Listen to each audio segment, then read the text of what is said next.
Hey adventurers, and welcome back to Tower TV. I'm Wyatt, but this time with a very special guest. Hello. And who are you, stranger? John. Hi, John. Hi, John. I don't know what I'm doing, man. I just want to look at cards. And what cards are we looking at? Well, word on the street is you opened a cool little Innistrad Crimson Vow bundle. That is, in fact, how it happened, and we got the footage over here. Bing! There it is. Ain't that pretty? That's Sarah, but you get the idea. Yeah. Yeah.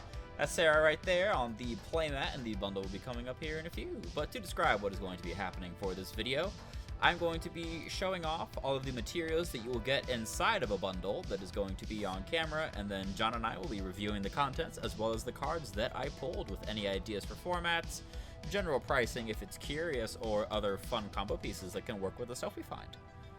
Awesome. Yeah, so as the, in-house, Pro Tour qualifying... No, I'm just kidding. No, but I really like the cards in Crimson Vow.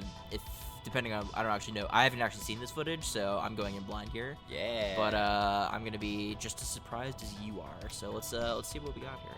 Absolutely, and let's get cracking. Do. And there is the lady herself, Olivia Voldaren, Queen. Well, effectively Queen of Innistrad now that her and Edgar Markov are married, which is the whole, plot point of the set. Is that how that works? They now just rule over the entire plan? Yeah, because the two families are united, but Edgar is still kind of, sleep-deprived. And so Olivia's like, it's okay, honey, I got this. Okay, so this is a, just a bundle, not a gift bundle, but a regular bundle. Yes. I really like the artwork on the box. Absolutely. And this little box right here is going to be empty. It's just kind of there for a placeholder. But Yeah, I normally space. see people store their dice in it when they start traveling if they do want to keep their stuff in there. Yeah, if you're like a new player, this is like a nice way to store those new cards you just got. If you're not already like an enfranchised player who owns game-genic products or whatever. Yeah, and we also have an RSVP for the wedding and some lovely artwork for the wedding invitation. I really like that. And even on that artwork, in case not everyone has seen it so far, that is Sigardus on the artwork. For the angel who's up there. Yeah, that was Sigardus. She's a wedding gift. Yummy. Yeah, she's a wedding present this set. And Wyatt's gonna show you the next cool little Easter egg here. Oh yeah, I love as the artwork from this set. Rips it apart to reveal. That is the other artwork of Olivia, and that is actually the artwork that is featured on her own playmat. I mean, there's also another artwork with Sorin on it, but honestly, Olivia, gotta love it, man. Oh yeah. Gotta love it. And we get a view of the other side. The other side of the box? I don't know if I actually put... Yeah, close enough. You can see it. Okay. We have that little dice, this little mischievous life counter. Mine didn't have all of the paint on it, sadly. Yeah, sometimes it's just the way it goes sometimes.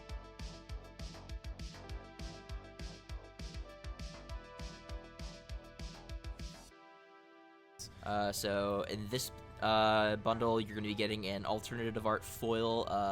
What does that say? I can't That is Sigardus Summons. Sigardus Summons, along with 20 foil, lands. 20 foil basics and 20 non-foil basics. Yeah, there you go. You're catching up. So it should be like 2 of each, 4 of each. It'll be 5, I think.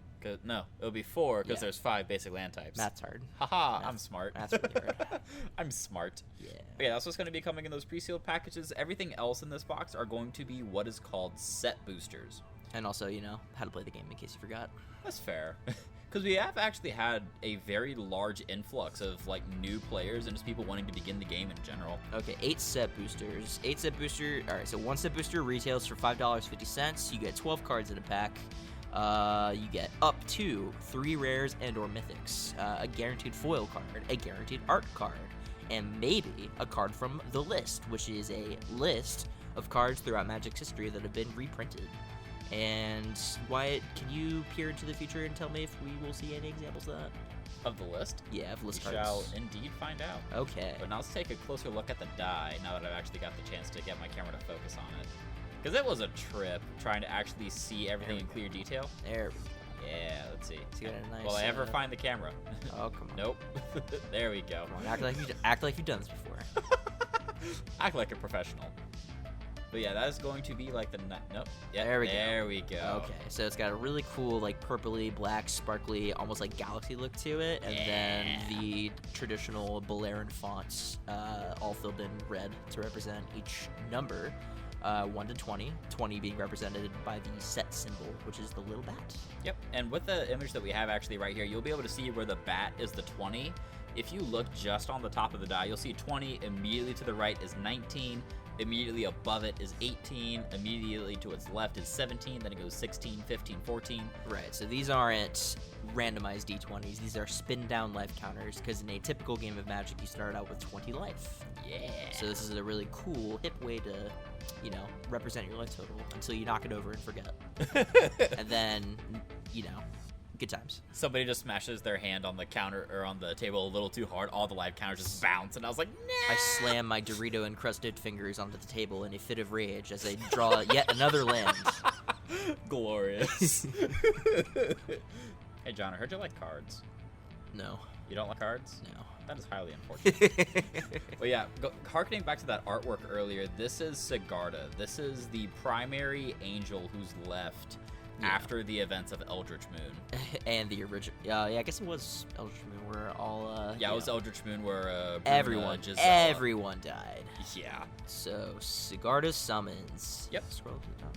It is going to be So, Sigardus Summons is a white enchantment for 4 whites. It reads, creatures you control with +1/+1 counters on them have power and toughness 4/4, have flying, and are angels in addition to their other types.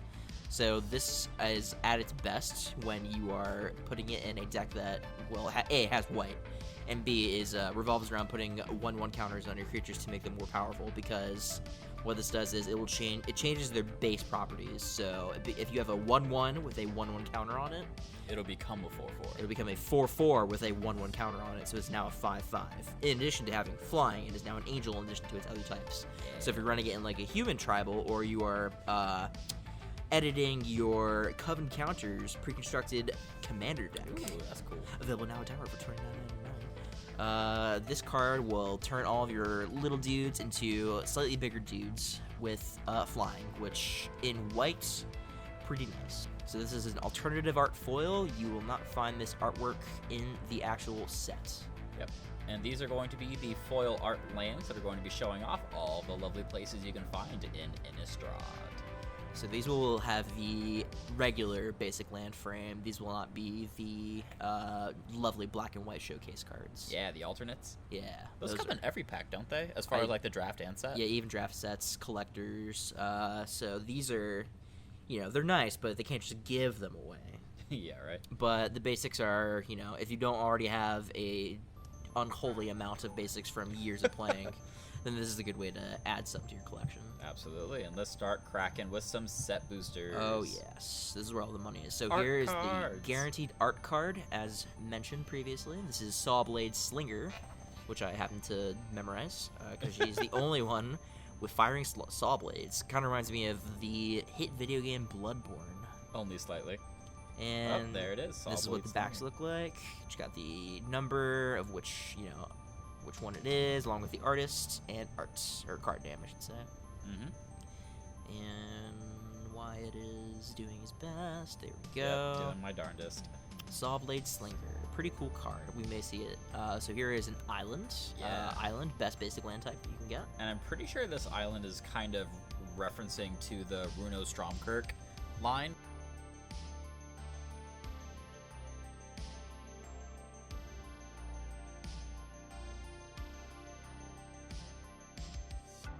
Okay. Spell. Alchemist Retrieval. It is a instant for a single blue. You may return target non-land permanent you control to its owner's hand, or you may cast it for its cleave costs, which is a new mechanic debuting in Innistrad Crimson Vow. It is for, you know, all intents and purposes, just kicker worded differently.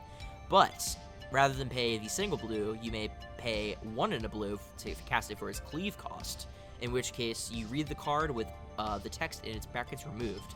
So if it's cleaved, you will play it as return target non-land permanent to its owner's hand. Which is always real nice to have on hand in blue. Yeah, so you can, you know, bounce something to protect it, you know, bounce something that, you know, you need protected if in case they have a targeted removal, or you can get something off of their board. Mm-hmm. Resistance Squad. Good for human tribal, but it's only a singular draw card. Yeah, it's pretty. It probably would draft. I'd probably play it in like limited just to maintain that advantage and put a little dude on the board. Yeah, get some cards in white. All right, Allenbrock Escort. Here's a card that I really like. A single white human cleric, 1/1. It's vigilant and reads: sacrifice Allenbrock Escort. Target creature you control with a +1/+1 counter on it gains lifelink and indestructible.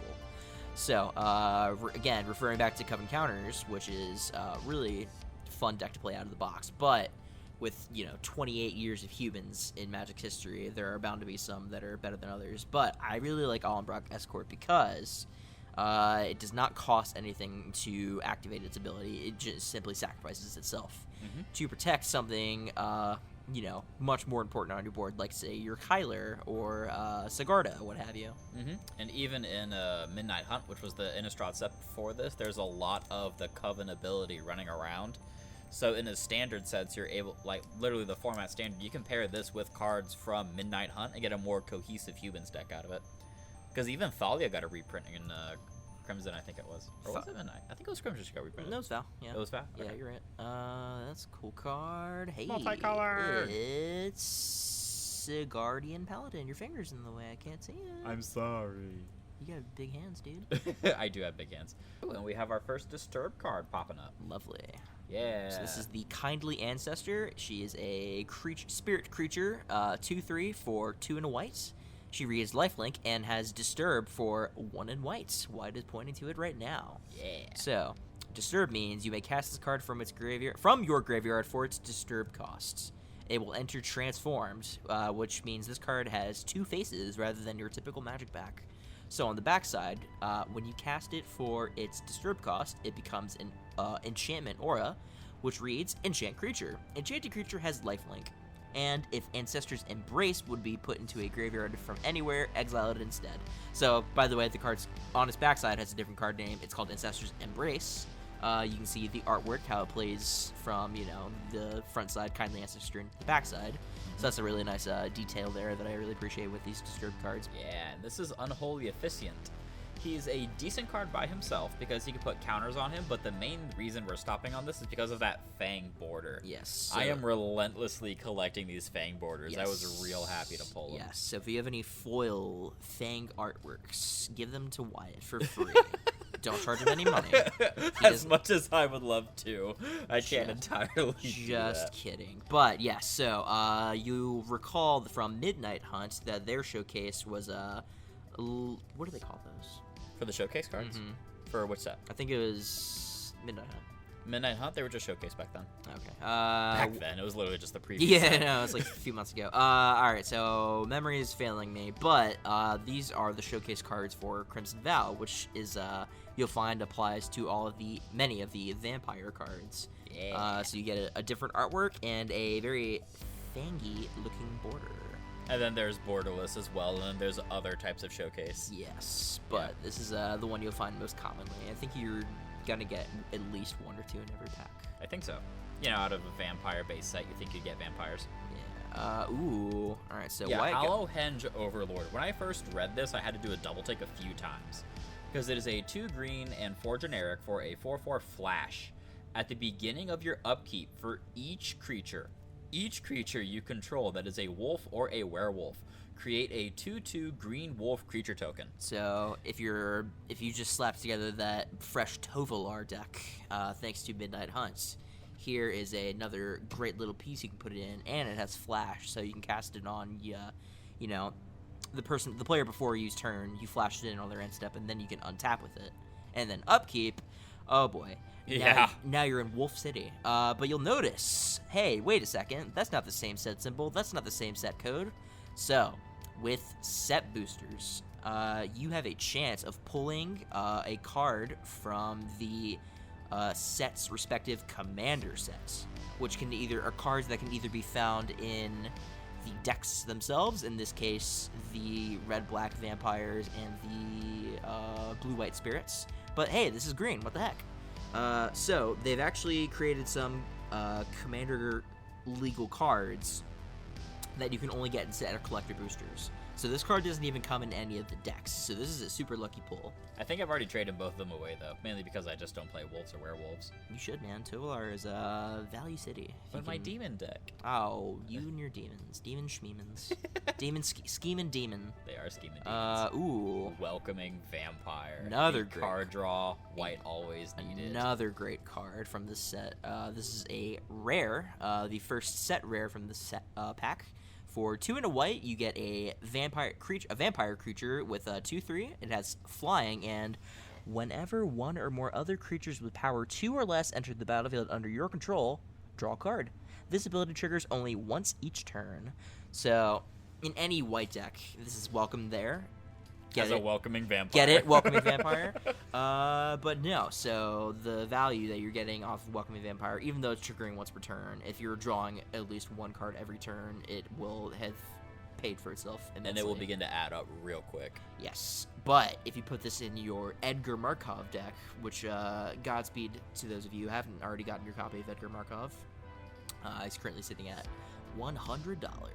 Isn't it sitting above 100 right now? Probably. I wouldn't be surprised. It'll keep going up until they, give him some kind of functional reprint. Doesn't care about creature types either, so this is not only good in vampires, but any kind of white deck that makes little dudes. Yeah, like even for where I use my own copy of Welcoming Vampire, I have a Extus Aristocrats deck.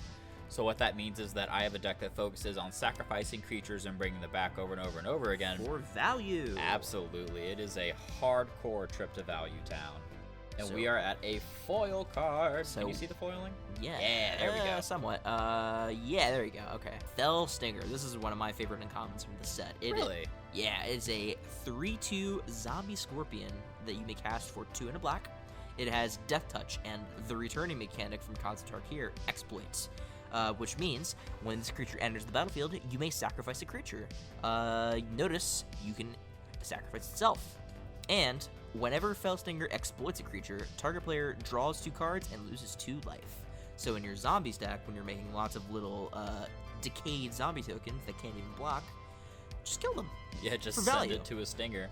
It doesn't turn them into cards. As Wyatt was saying earlier, aristocrats, the sacrifice for value. This is exploit is pretty much that summed up in one word. Plus, it is whenever it's exploits a creature. So if you have some kind of flicker effects to make it leave and then re-enter the battlefield, you can keep exploiting your own creatures for massive value. Yeah, because cards are always good to have. Cards are your life, man. I don't think any Magic player would argue that cards are good to have. Oh yeah, and look at that, a Magic minigame. So in these, in Magic packs in general, instead of getting an advertisement card, which, I mean, those are just great. Yeah, they used to do them for Arena when the Arena first launched. Yeah, remember that? Remember Magic Arena? Anyways, now they're putting in these cool Magic mini games that you can play. It tells you how many people you can play with and how many packs it will require. So it's basically a subtle way of convincing you to buy more packs from Tower of Games. Online or in store. Online or in store. At one of your 3 local locations. We got a nice Plains, looking beautiful. I love those Plains so much. They're so nice. Blood Fountain. So this is a card I really like, because essentially you're paying 1 black to get a blood token, which, depending on how your deck is constructed, you may like blood tokens. And you may also pay 3 and a black, tap it, and sacrifice Blood Fountain to return up to 2 target creature cards from your graveyard to your hand. So it's value if you like blood tokens, and it's a creature recursion, which is something very nice to have in black. I mean, even if you don't like blood tokens, the blood tokens by themselves are a way to filter through your cards, because you're able to discard a card, sacrifice the artifact, and then draw. Like that, extra 14th land you don't really need. Yeah. And even for Blood Fountain doesn't need the blood token to actually perform the effect. You just have to sacrifice itself. Correct. You just need to meet all of its conditions before you can activate it. Absolutely. But then you get 2 creature cards. You get 2. Like your Welcoming Vampire. Yeah. Or your Vampire. Or your Fellstinger that exploited itself. Oh yeah, they can exploit themselves. Yeah. Falconwrath Celebrants. ETB, create 2 blood tokens. It's got Menace, too. 4/4 with Menace. It's tough to block. The Gluttonous Guests. ETB, make a blood token. And whenever you sacrifice a blood token, gain a life. Rough. And Belligerent Another guest. guest. This wedding is a mess. This one, not as kind. Oh, Rending here you Flame. go, bud. Here's some burn spells. Burn. Oh, I love Burn. Even though it doesn't even hit a player. But Rending Flame, instant, 2 in a red, deals 5/3. Is it? Deals 5 damage to target creature or planeswalker. The angle I'm looking at these and the lighting. It's all good, bud. Deal 5 damage to target creature or planeswalker, and if that permanent is a spirit, Rending Flame deals 2 damage to that permanent's controller. So, pretty cool for limited. Don't think it'll be seeing much play anywhere else.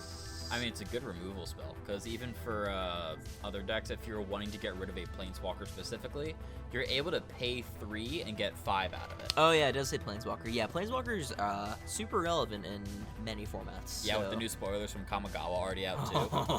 Oh yeah, this spell might get a little bit more as planeswalkers become more of a problem, I would expect. Oh yeah. Kaito looks pretty nice, but we're not here to talk about the Japanese right now. We might do another bundle opening if the people request it. Oh yeah. Haha, feel free to let us know in the comment section below. Don't want to hear more of me talk about nothing. You want to talk about more cards? Wandering Mind, I actually really like this card.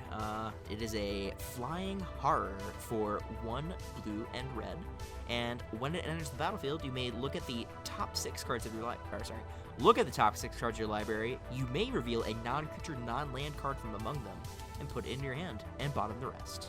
Yep. So have the ETB multiple times, which is not hard to do in blue or red, actually. Yeah. Like make just a whole bunch of token copies of it repeatedly. But if you're doing a nice, cool, is it Spellslinger deck or Prismari for the newer players, then that just helps you maintain hand advantage and puts a flying body on the board, which is super relevant.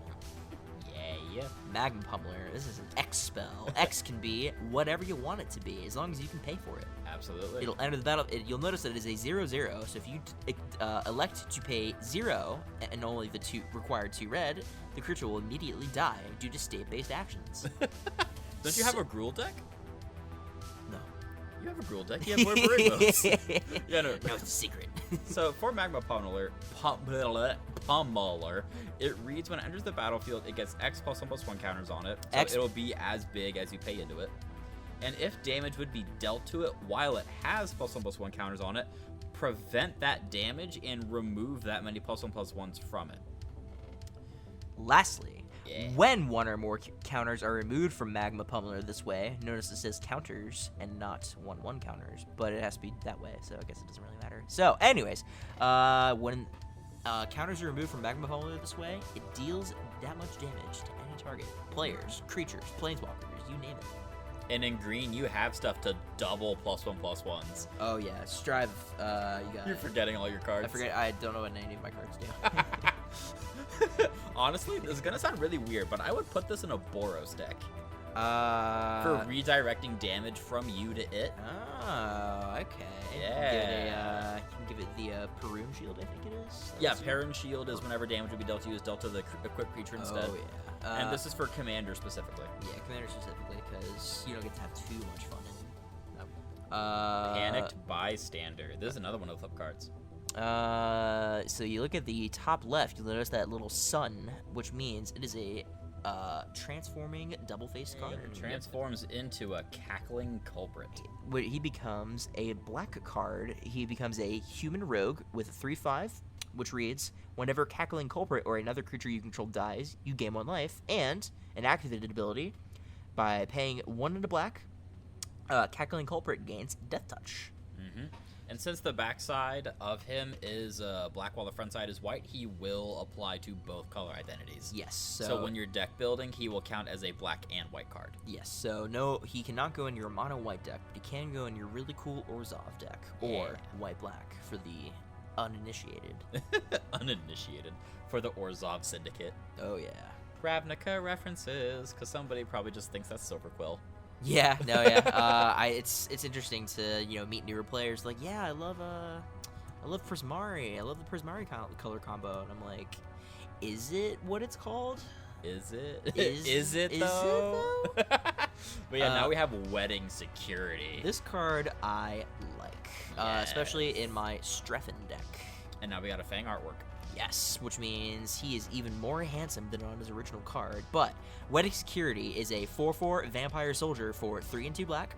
Reads, whenever Wedding Security attacks, you may sacrifice a blood token, and if you do, put a +1/+1 counter on Wedding Security and draw a card. Yep, so you still get the effect of the blood token to draw the card that you would need from it, and you get a bigger body. Yes, he's pretty unremarkable otherwise, but getting to turn your blood tokens into card advantage and buffing up your big dude, I'd say it's pretty cool.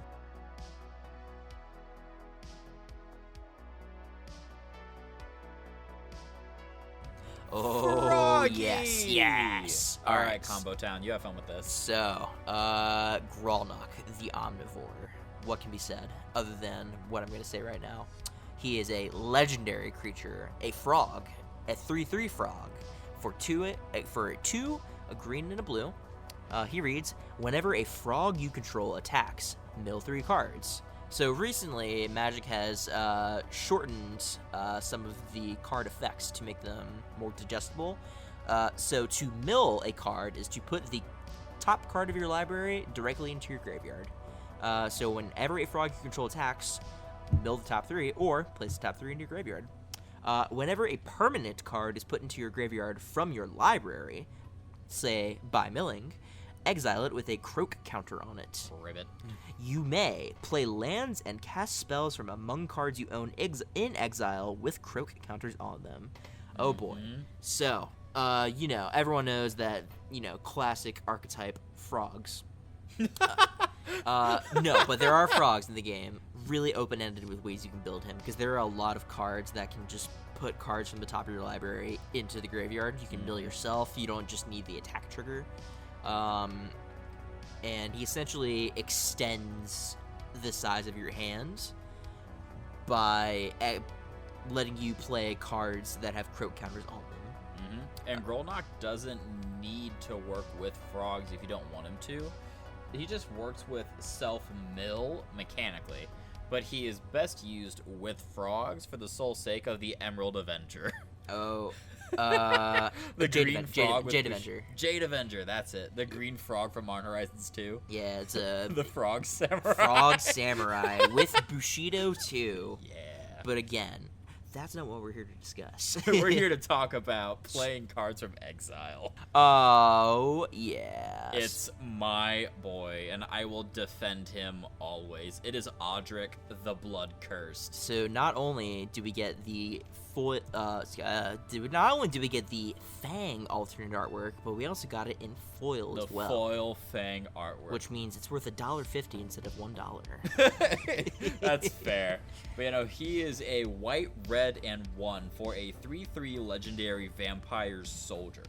He used to be a human, but he got a little ripped apart. He got. Yeah, and that is showcased in the card Hero's Downfall, also available in this set. Could not remember what it was called. Thank you so much. Yeah, Hero's Downfall. Yeah, when he enters the battlefield, create X blood tokens, where X is the number of abilities from among Flying, First Strike, Double Strike, Death Touch, Haste, Hexproof, Indestructible, Lifelink, Menace, Reach, and Trample, and Vigilance from among creatures you control.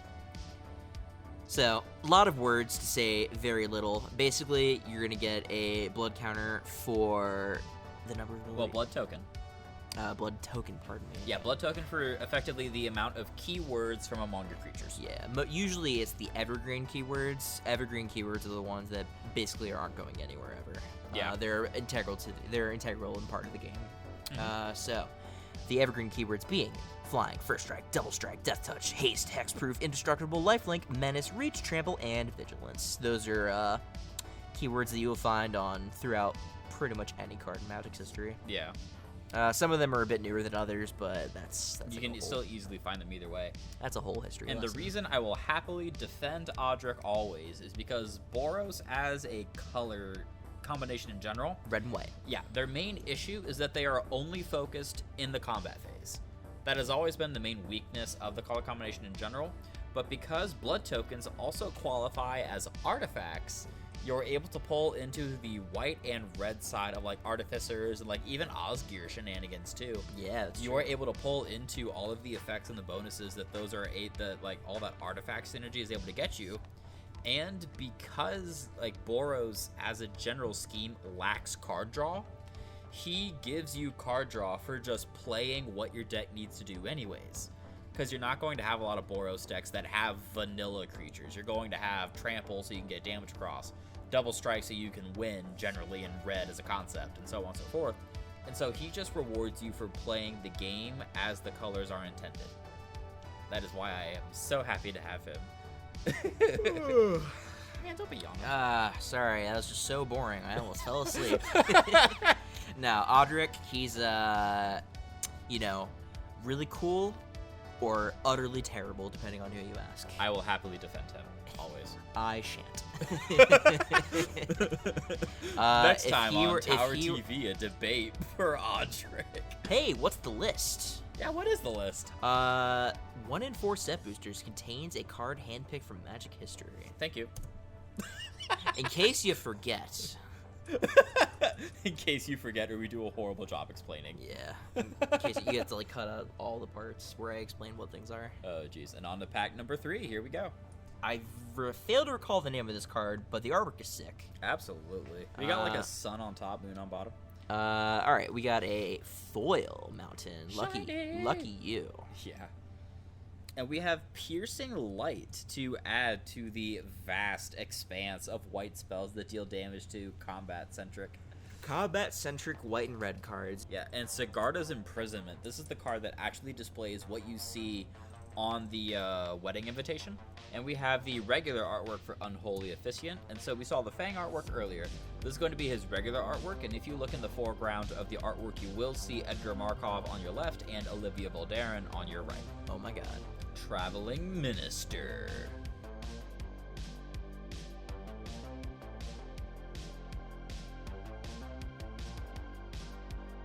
More exploit boys for you. Yes, the Skull Scab.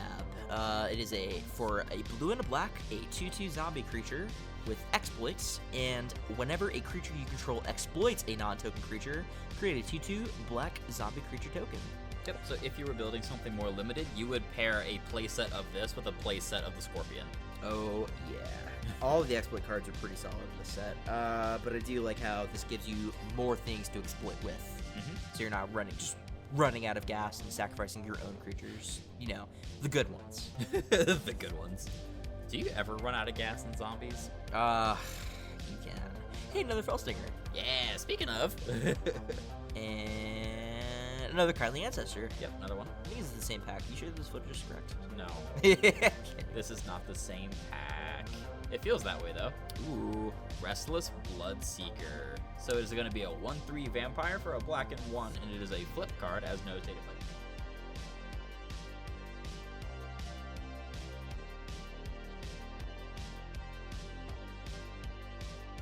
And look at that, another Hollow Henge Overlord. Aren't you lucky?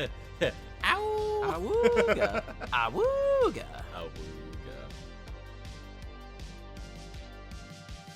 Red rare, finally. Stentia Uprising. Stentia, I believe, is a region or a town or village in somewhere in Innistrad. Yeah.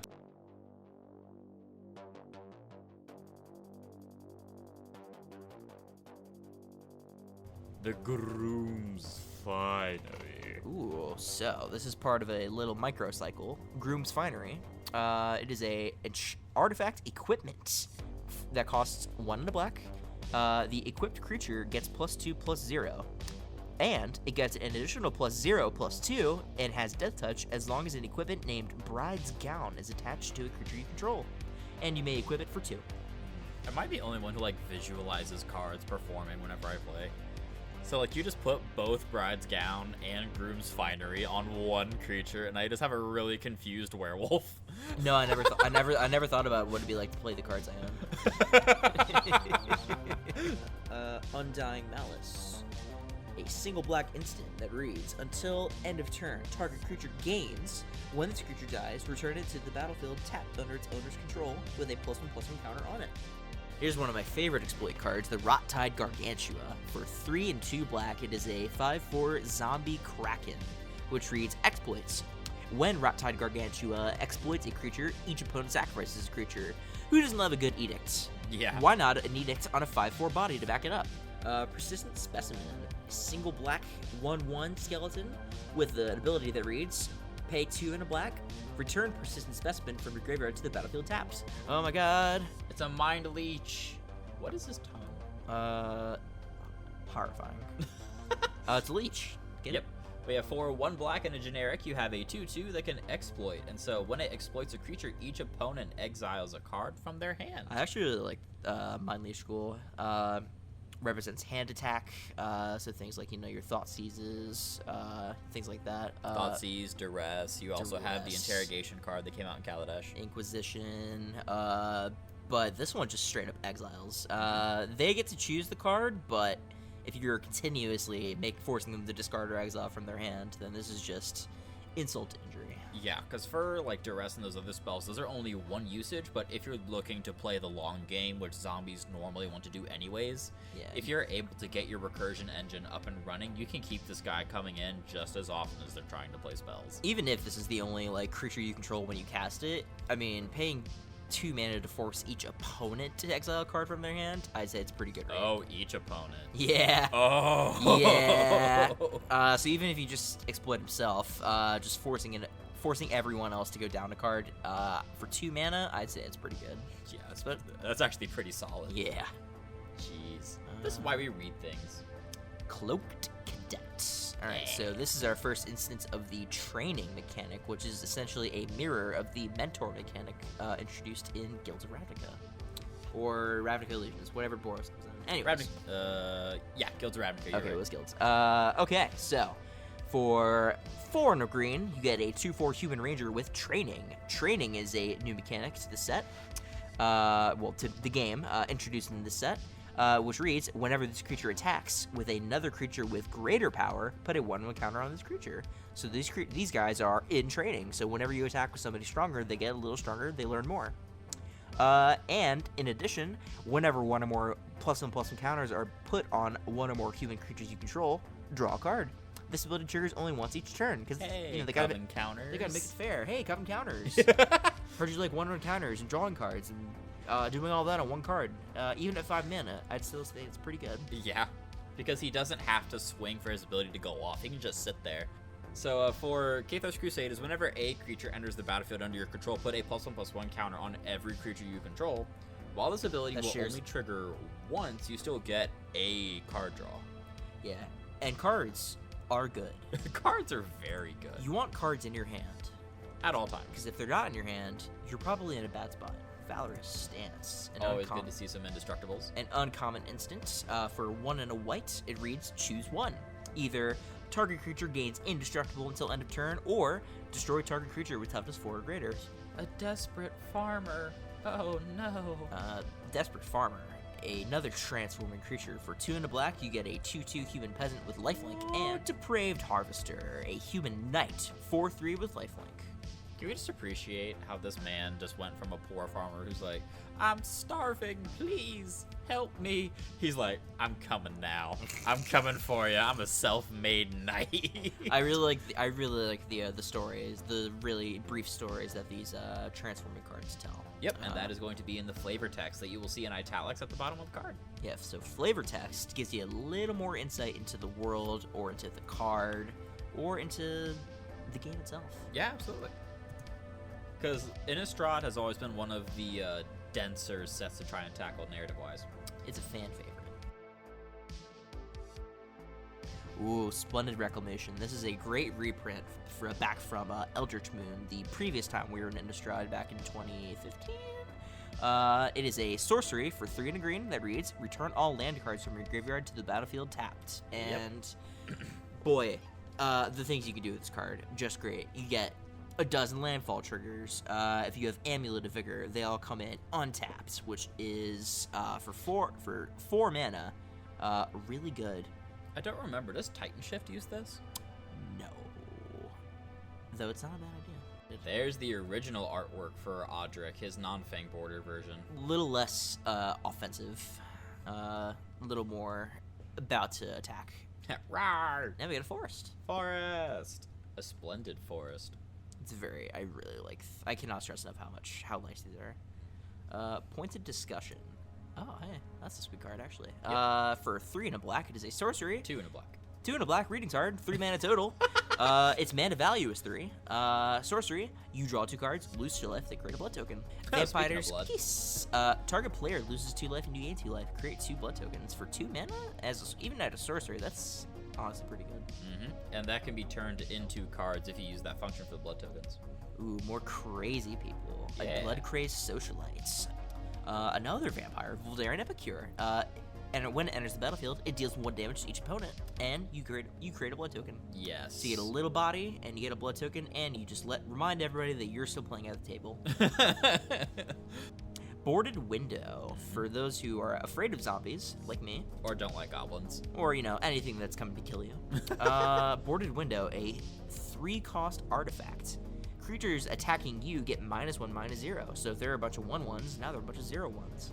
And at the beginning of each end step, if you were dealt 4 or more damage this turn, exile Boarded Window.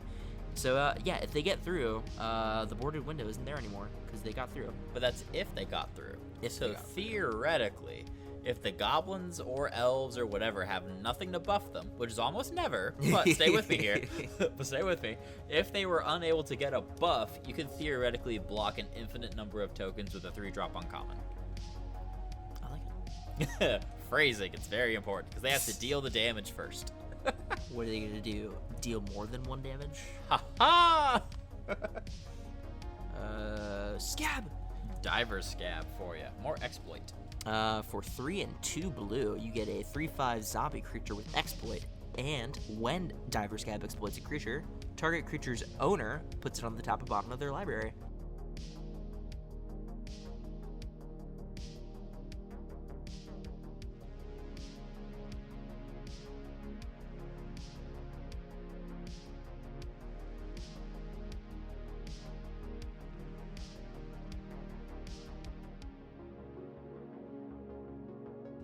Oh, Get jeez, a this card. legendary. Catilda, Dawnheart Martyr. For 1 and 2 white, you get a legendary Spirit Warlock, who you will notice her power and toughness are 2 stars. We'll get to that in a moment. She has flying, lifelink, and protection from vampires. Protection means they cannot be blocked by, targeted by, or dealt damage by vampires. Her power and toughness are each equal to the number of permanents you control that are spirits and or enchantments. So Catilda, I'd say, is a shoe-in for your Spirit Squadron commander deck. Available now at Tower Games, $39.99. Yeah, for your Spirit Squadron deck, even if you're looking to build out a Mon Horizons 2, there's that Sithis Enchantress commander that you can do. Ooh. Yeah, and the Disturb on her is effectively a repeat of her base ability, but now it's an aura instead. Maybe you'll flip it so we can read it. And in case you want to take a look a little bit closer to the details on the bottom side, it'll have the number, it'll have the set code, but you'll also see in bold letters next to the R, Story Spotlight. Which means that it's depicting a critical scene from the events of Innistrad, Crimson Mountain. Yeah. Or whatever set. The sun is back. Spoiler alert. Enchanted creature has flying, lifelink, pro-vampire, and gets +X/+X, where X is the number of permanents you control that are spirits and or enchantments, and if it would be put into a graveyard from anywhere, exile it instead. So you'll find that a lot of the Disturb cards will essentially do the same thing on the backside, but as an aura. So it applies to a different creature rather than itself. Vampire's Kiss, that's the one I was thinking of. Ooh. And there's a list card. Alrighty, so first thing we want to observe, the very bottom left, you're going to notice the Planeswalker symbol. That means you got a card from the list, and you're a very lucky boy or girl. This is Wall of Blood. This came out from Mirrodin, which I believe Mirrodin came out in 2013. 2003. Or 2003. You can look at the copyright information down there. Yeah, well, I can only see so far. What? That's what my eyes are for. Okay, Wall of Blood. Really great commander card. For 2 and a black, you get a 0/2 wall. And hey, walls can't attack. However, you can pay 1 life. Wall of Blood gets +1/+1 until end of turn. Notice that there are no restrictions for how many times you can do this in a turn. The only restriction is how much life you have. It cannot attack, but it sure can be flung at your opponent. Literally just fling a creature. Yeah, fling the wall. Pay 39 life, fling Wall of Blood at somebody else. It'll be really funny. It will indeed be funny. Or you can put it in your Villas Broker of Blood and just draw a card off them like Necropotence. Alright, that's a little too advanced for me, pal. How's that advanced? Necropotence is a card I can't afford, therefore it's too advanced.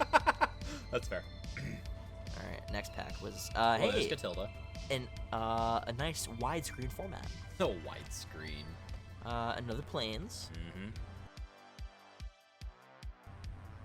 Just take a minute to admire that. Just take time. Just take time. And there's Blood Petal Celebrant. Alright, we've already seen this card, but real pretty lady. Courier Bat. Yeah. It's no longer Carrier Pigeon, it's Courier Bat. Yeah, no, there are bats, in case you were wondering. Wedding Invitation. Another Story Spotlight. When it enters, it is a 2-drop artifact, and when it enters the battlefield, draw a card. You may tap and sacrifice Wedding Invitation. Target creature can't be blocked this turn. And if it's a vampire, it also gains lifelink. So, honestly, really solid card. It's a cantrip, because it replaces itself, and you can make a big vampire unblockable. And if it's a vampire, you give a lifelink. You can make any creature unblockable, but if it's a vampire, you also get little life as a little fun bonus. A little life. There are very few vampires that are on the board for a long time that stay a little. Yeah. No, don't push that button while you're recording it. Vampire Slayer, a limited powerhouse. It is a 2/2 human soldier for 1 and a white. When it deals damage to a vampire, destroy that creature. So if you can find a way to get this thing indestructible, it will be slaying vampires for as long as you can keep it on the board. It will be slaying vampires all day. So you can block a big vampire with your 2/2, and it effectively has death touch. So this is Fearful Villager. It is a human werewolf, a 2/3 for 3, with Menace and Daybound. Did we talk about Daybound? Not yet, we haven't come across it. Okay.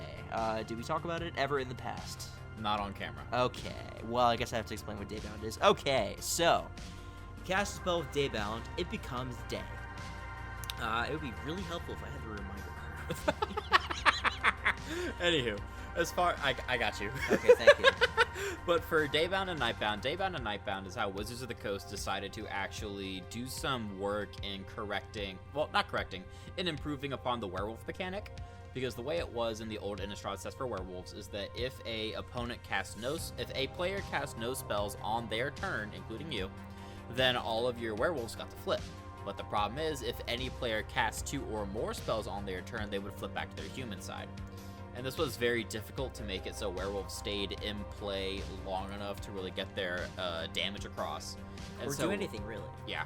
And so what Daybound Nightbound does is that you have a additional method of making sure that your creatures are able to do the damage they need to if they are werewolves.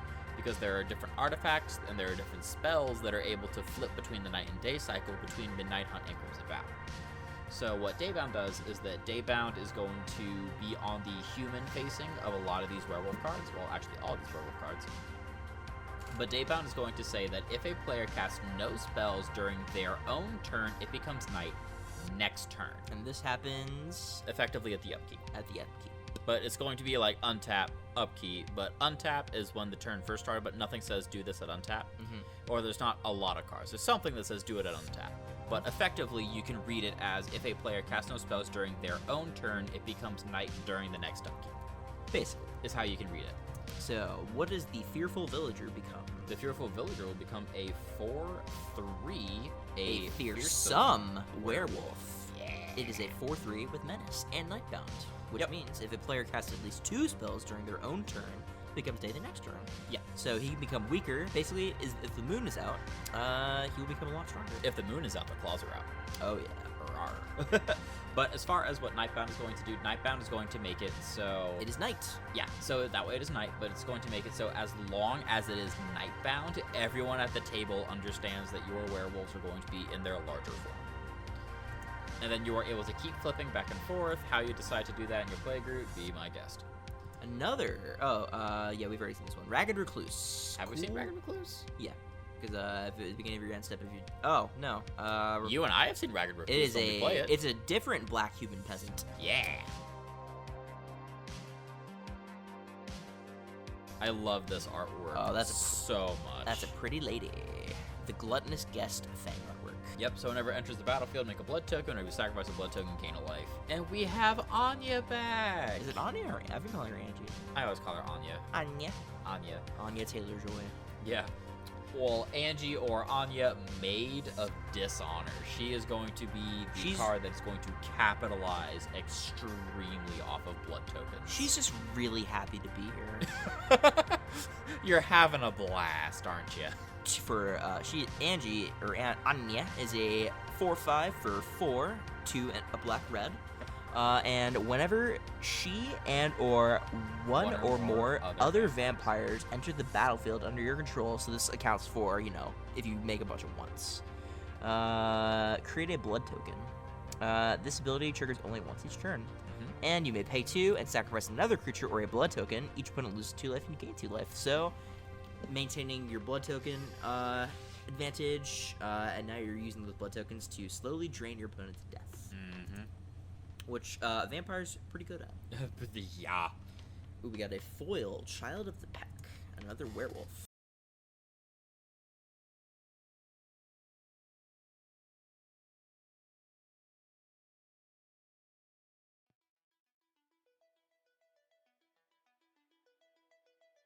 And we have another pack. Will it ever end? I don't know. I haven't been counting. Lost count. We're here for cards. I do not. That's one of the Geists, isn't it? That's a spirit card, and if you flip it over, which you probably won't. Oh man, why would you do that? Yeah, why would I want to know what the card is?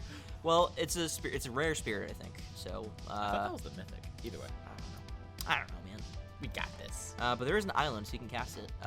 Fierce Retribution. Another cleave card. Another cleave card.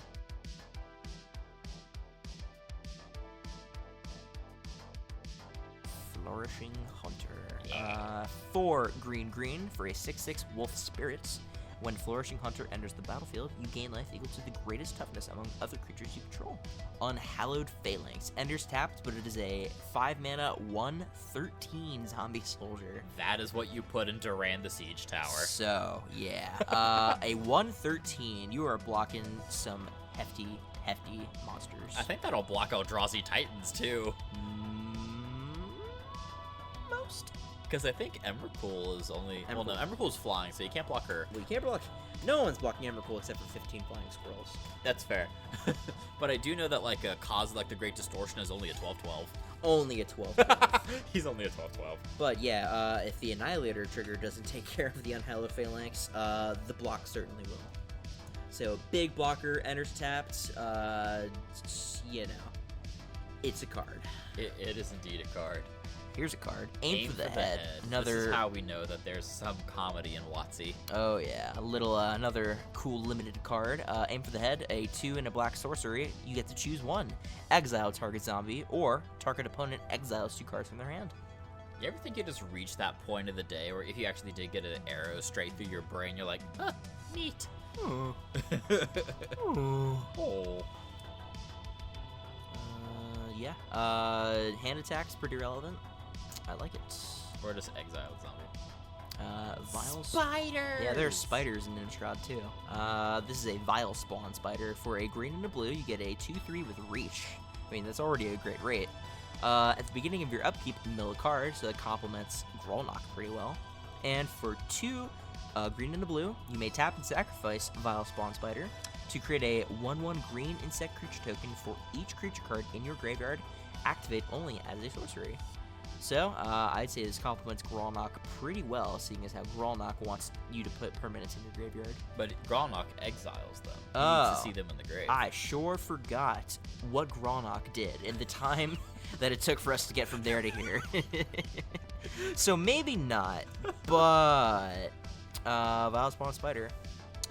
I would probably put this in like a Sultai deck that has like a Grist in it. Yeah, okay, I'm with you. Yeah. Cobbled Lancer, a zombie horse, a 3/3 for 1. Whoa. But as an additional cost to cast a spell, exile a creature card from your graveyard. So, whenever a card says it is as an additional cost, you must do that before it even goes on the stack. It's part of casting the card. Otherwise, you can't cast it. So for effectively 1 and exiling a creature card from your graveyard, you get a 3/3 for 1. It's a zombie, so really relevant, especially if you're playing your brand new Will Help the Rock Cleaver deck, which you can buy at Tower Games for $39.99. You're relentless. Man's got to sell. Man's got to sell products. He also has an ability which lets you pay 3 and a blue, exile Cobbled Lancer from your graveyard, draw a card.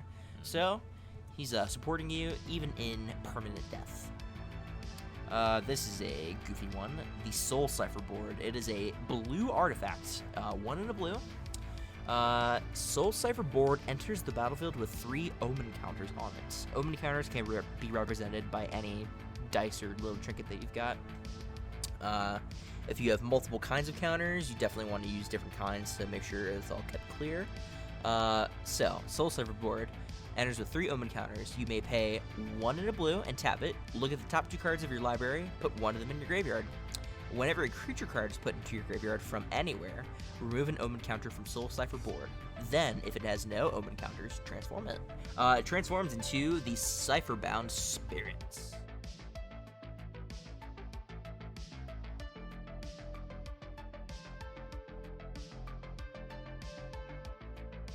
And Edgar, the Charmed I guess we're just gonna skip that one. So, Edgar, he's back, and not $100 this time.